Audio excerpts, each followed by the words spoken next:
oye nuestro clamor, ven poderoso Rey. Amén, Él es nuestro poderoso Rey. Y todo ojo lo verá y toda rodilla se doblará delante de Él y toda lengua lo confesará. Adonai, te amamos, Señor. Bienvenidos, muy bienvenidos. Aquí a los últimos días, con la conducción de quien les habla, Moni Aguilera de Lorenzo. Es un placer enorme estar con todos ustedes, mis hermanos. Saludamos a todas las banderitas que flamean a través del www.misioncristiana.somosturadio.com.ar en este lunes 8 de febrero. Un minuto solamente nos separan de las 20 horas aquí en La Plata, Argentina, capital de la provincia de Buenos Aires.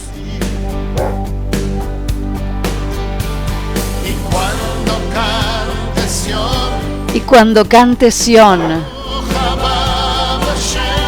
Hashem reina, nuestro Dios reina. Adonai, mi Señor, gracias por este privilegio que tenemos de poder compartir tu palabra. Saludamos a todos los grupos, Águilas de Cristo, Piedra Viva del Ministerio Vivir en Dios de nuestro amado pastor Walter Aguilera, de allí de González Catán. También saludamos a la Nueva Jerusalén y Misión Cristiana Evangélica,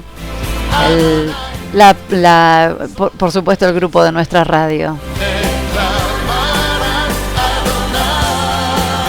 También quiero mandarle un besito enorme a Lorelei Chiruchi de Uruguay, un besito enorme, amiga. Dios bendiga tu preciosa vida.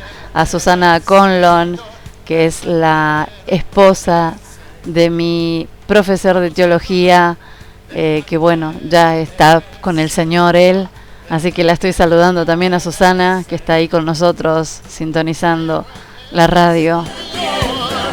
Un besito enorme, amada hermana, ella ha sido una guía espiritual para mi vida durante muchos años.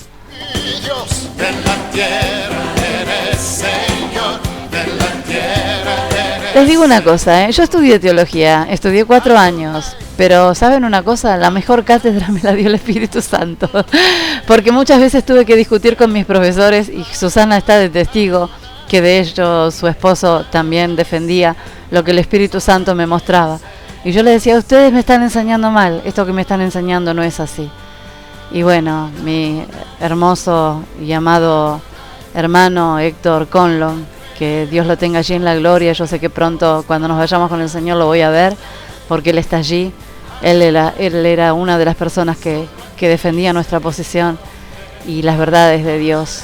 Un hombre excelente realmente, un siervo de Dios, preciosísimo. Pero bueno, algún día todos nos iremos con el Señor, amén.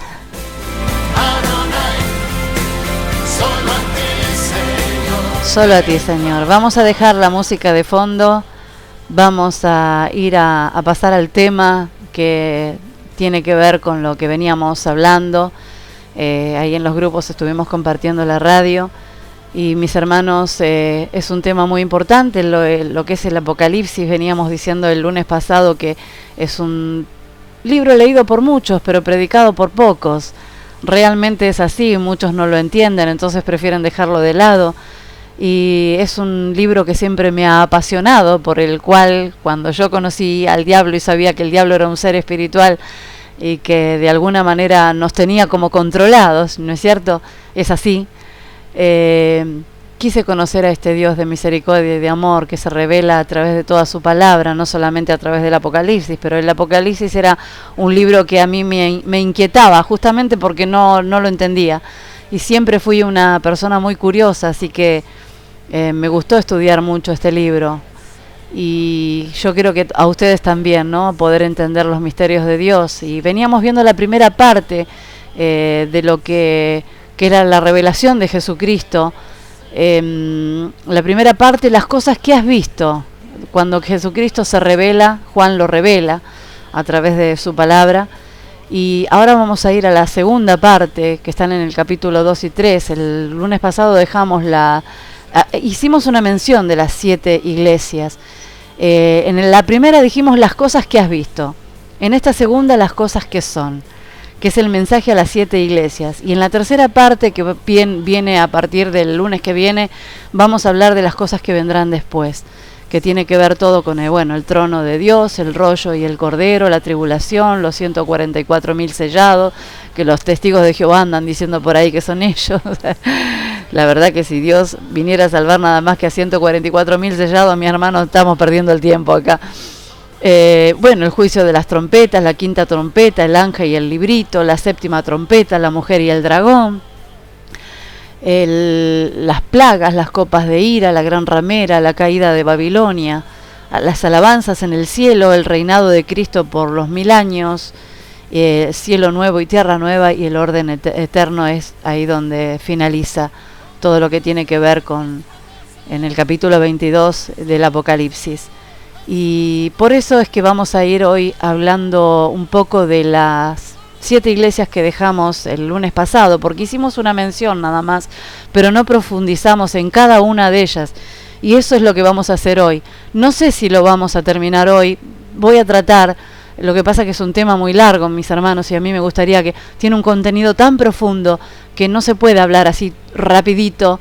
Es un tema que hay que ir explayándose para que ustedes puedan comprender. Y la primera de las iglesias es la iglesia de Éfeso, pero antes de hablar de esta iglesia de Éfeso, quiero hacer una breve introducción de lo que es la iglesia. Vamos a ir a la parte 2 de lo que es en sí la iglesia, porque hoy hay muchas iglesias, hoy está lleno de iglesias, está lleno de denominaciones.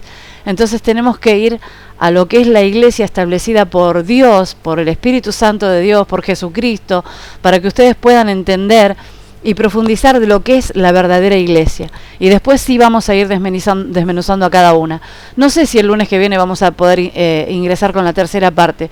Lo importante es poder terminar hoy quizás con las 7 iglesias que son a las que Jesucristo les habla, y si no, terminaremos el lunes que viene. Lo importante es que ustedes puedan entender esto e ir explayándonos a través de este mensaje.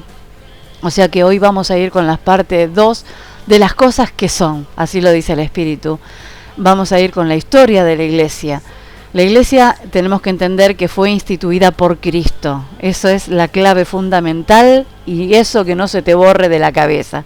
No fue instituida por ningún papa, fue instituida por Cristo, donde Él es la cabeza y los que la conforman, o sea nosotros, somos su cuerpo, ¿sí? Eso te tiene que quedar clarísimo.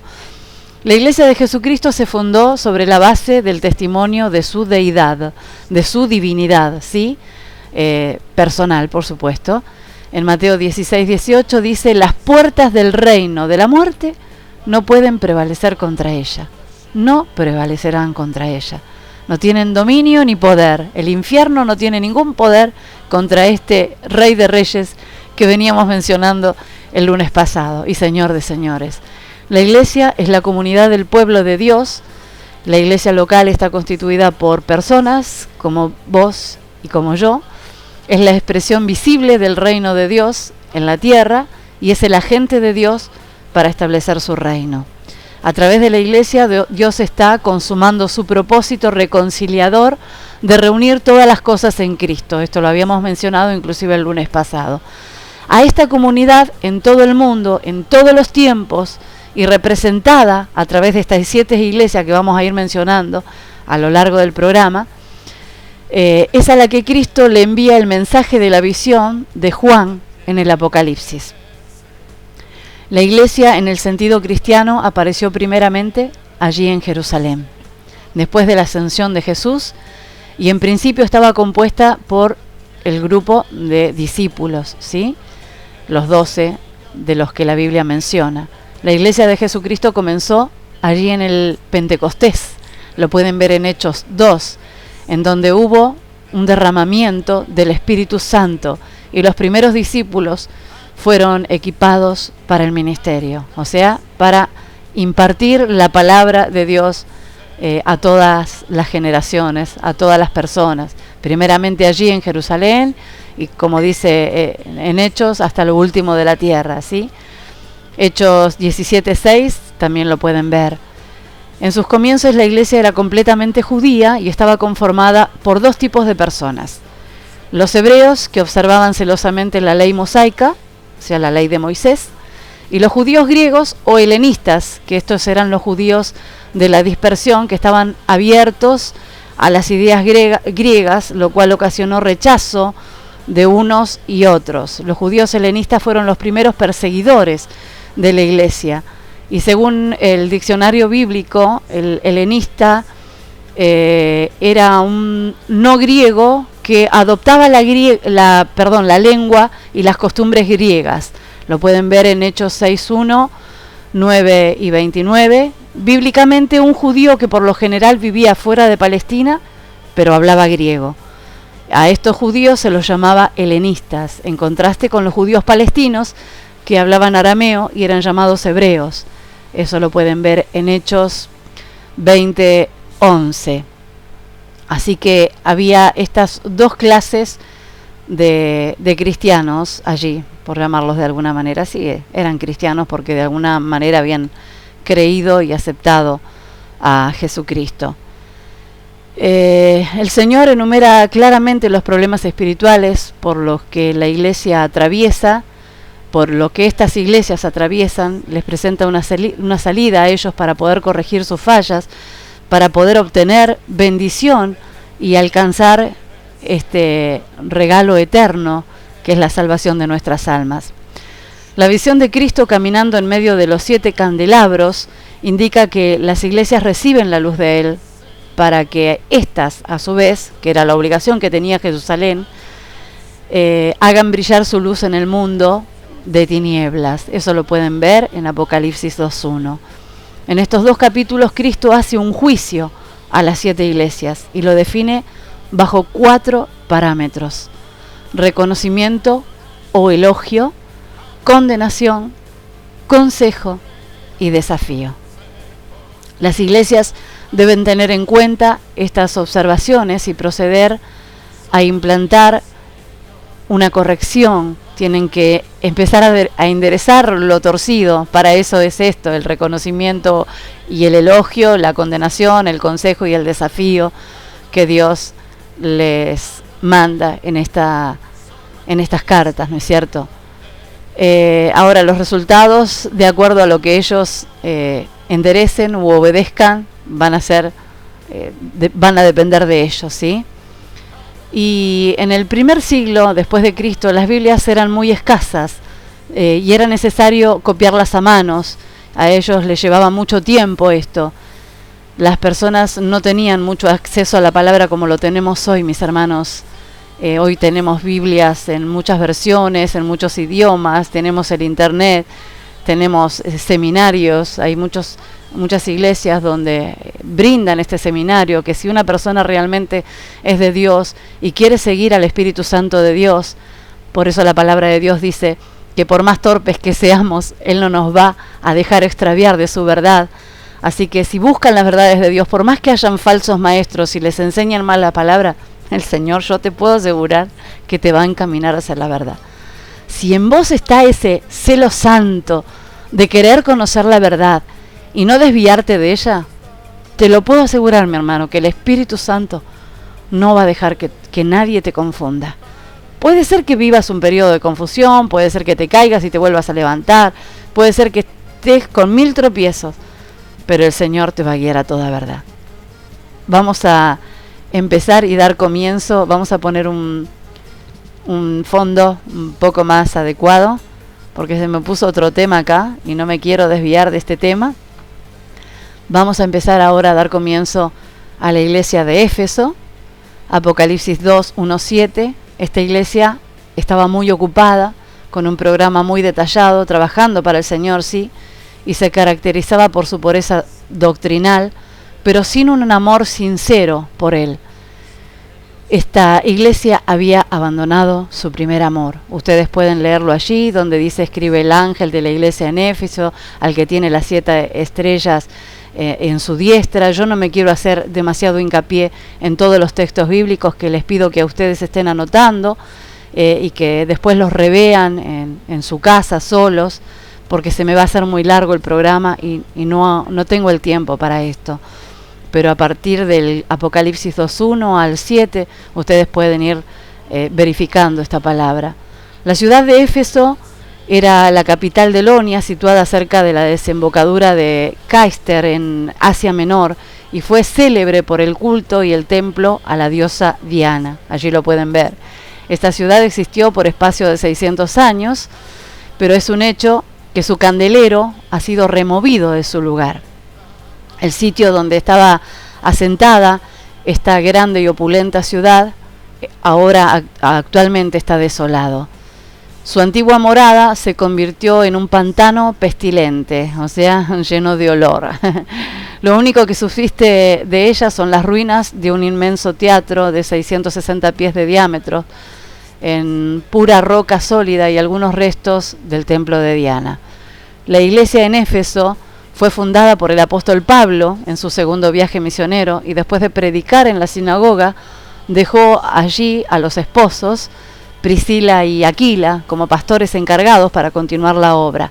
Esto ustedes lo pueden ver allí en Hechos 18, del 18 al 21.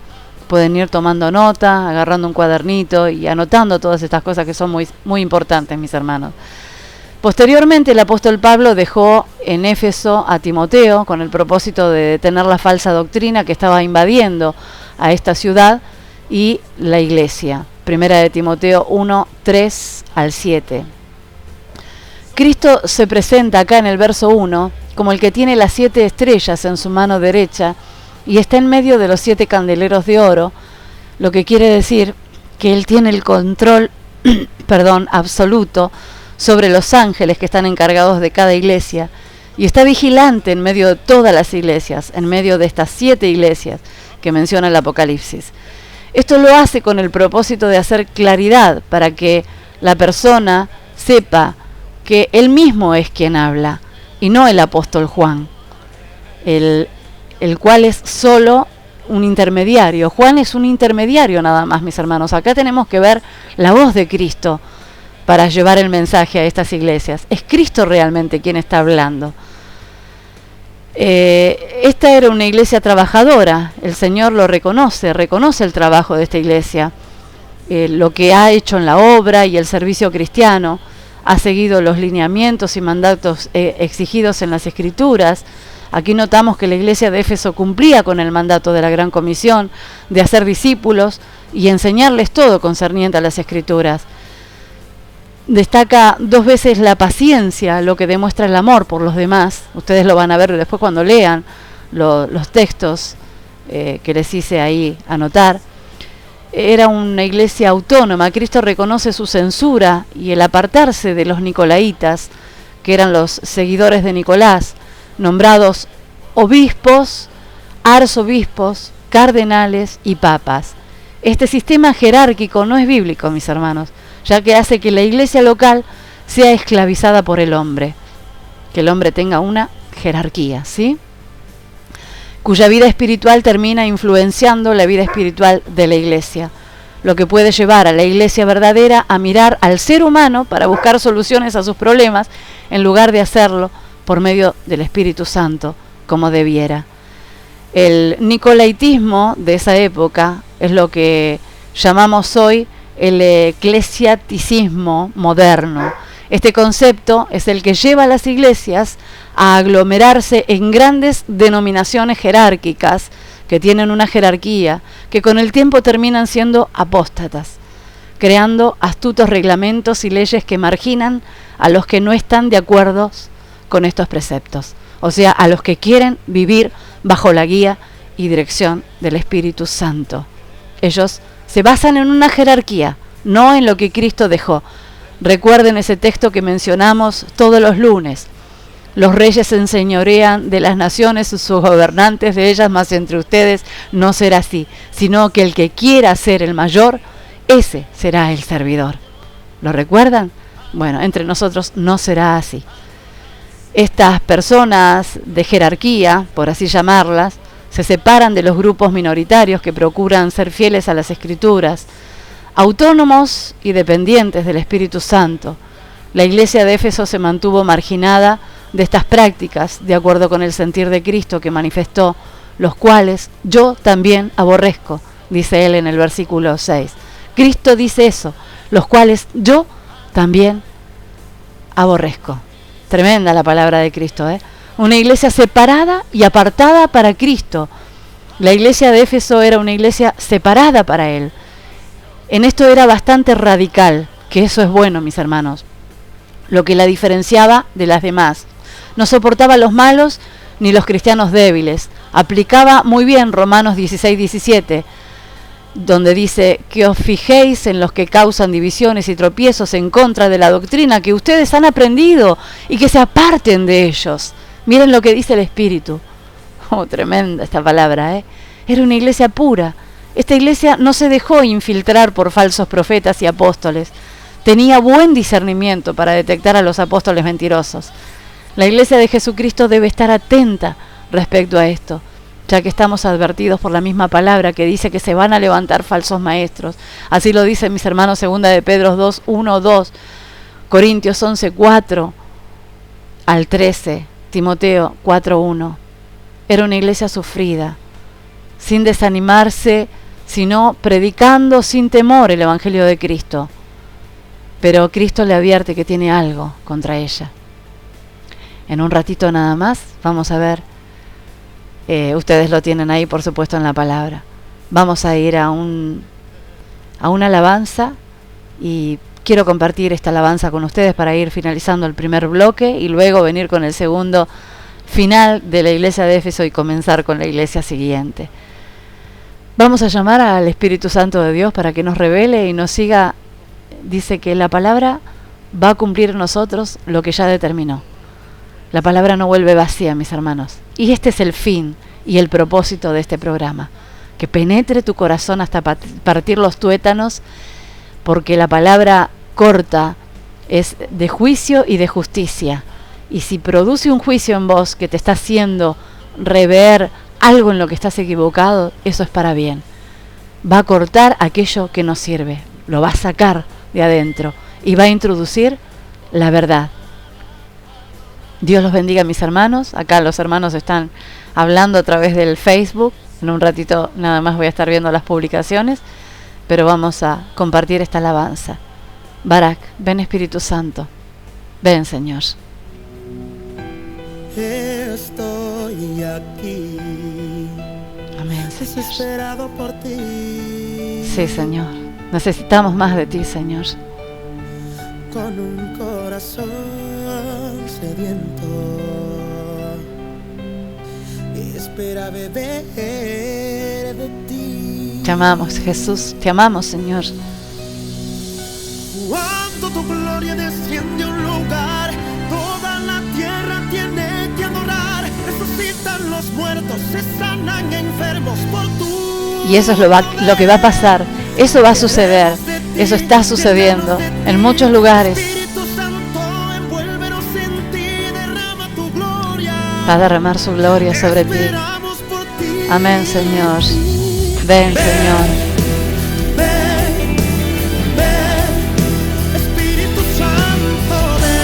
Te amamos, Rey.